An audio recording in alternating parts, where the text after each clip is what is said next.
What's up, my reefing fam? March here, Fragbox TV. I want to talk to you today about one of my favorite corals. Now, it's not the most colorful coral, it's not the brightest coral, it's not the rarest coral, it's none of those things. But for some reason, I'm just drawn to it. I really like it, so I want to share with you today this coral here, which is a pineapple coral, pineapple tree coral rather. It gets its name from, well, you can guess it, it kind of looks like pineapples as you see on the ends there. This is a blue variety, which we don't see too often. We're actually growing it here in-house at Fragbox Corals. If you don't already know who we are, it's a coral, what are we? It's hard to put a name on it. We're your saltwater destination store, maybe that's what we'll call it. We specialize in corals, saltwater corals, frags, some captive bred fish, all the aquarium and hardware that goes with it. And welcome to the channel. If you're new, we have this lovely YouTube channel, which we call Fragbox TV, because every day we upload a new reef-related topic. But today's topic happens to be this right here. The Latin name is Capnella, and it's a soft coral, which means it has no skeletal structure, no calcium, and it's very easy to keep. I'm telling you, if you're looking for something easier than easy, this one right here. And that goes for most soft corals. So Capnella. Okay, I'm going to tell you, for the longest time, I was actually calling this a blue Kenya tree, but it is not Kenya tree. Thank you to one of our viewers who finally gave me the correct name of it. And over here, this is what I was calling it. I have a couple little pieces I can show you of Kenya tree. I'll do another video on these. It's probably one of the fastest growing, easiest to keep corals of all time, maybe tied with like pulsing xenia and GSP, also a soft coral. We have some leather over here, which is soft. This is some very cool leather as well. All soft, all easy. My approach with this tank is a little easier than some of the tanks I've done in the past.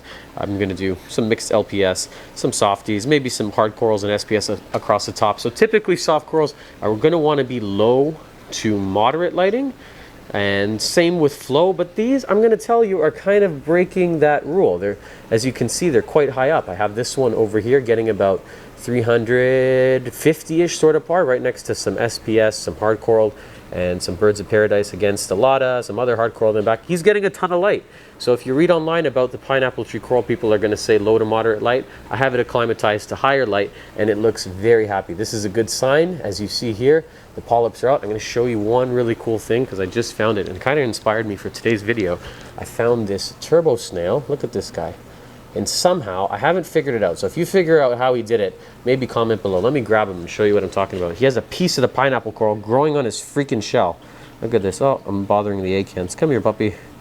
You're not a puppy, you're a snail, but let me see. I'll put him here and then I can show you what this crazy snail has gone and done. I think he's just decided he wanted a beret. Or I don't know what he wanted, but check this out. Growing on the shell is a piece of that blue pineapple coral. Now typically if you go and frag a coral like this, you can't glue it down because it's got this sliminess, for lack of a better scientific term. It cannot be glued down like hard coral or even zoas. It'll slime up typically and just release from the substrate. So I'm really not sure how this came to be. I haven't figured it out. It's pretty cool though, and when it's open, it's like he's just got a beautiful blue hat growing on his head and he walks around the tank with it. He must have, I don't know, I'm really at a loss. He may have parked himself next to it for a prolonged period of time, and then he must have dropped a baby and then ended up on his shell. I don't know. I'm sharing it with you. It's cool. I really like the coral. I like that snail. It's very easy and it's blue, and when I like a coral, I like a coral. So let me show you what I'm talking about. I got 4 of them in here. I got one back here and one over here. One on top, like I was talking about, getting tons of light, and another one over here. Maybe it's too much. It adds nice height though, I find. It gives you like depth and height to the tank. I like stuff that grows up and kind of gives you the appearance. It makes it look, I think, more like a reef. I don't know if there's much more I can tell you about it just because it's so darn easy. In terms of fragging, I just take literally a pair of stainless steel scissors and cut them and then let them attach to substrate in like a separate little container or a low flow area of the tank because they cannot be glued down. They have to attach to a piece of substrate like a rock, gravel, some shell, something like that. And then you can go ahead and glue that thing with some coral glue to whatever you want to add it to. That's why this is still very confusing to me how that happened, but it's pretty cool, and I'm going to stop trying to understand it and just appreciate it. I think I'm going to wrap this video up, just a short one on the Capnella. That's the Latin name for that coral. If you like this video, if you want to see some more of them, come back tomorrow, because every day we do a reef-related video just like this one. And it's not always about coral. Sometimes it'll be about fish, and sometimes it'll be about setting up aquariums, and sometimes it'll be about how we flood our entire store doing silly and stupid things. But that's it, guys. I really appreciate you watching this one. Go ahead and hit the subscribe button if you like the content. Whoa, I just scared the fish. We'll see you back here mañana.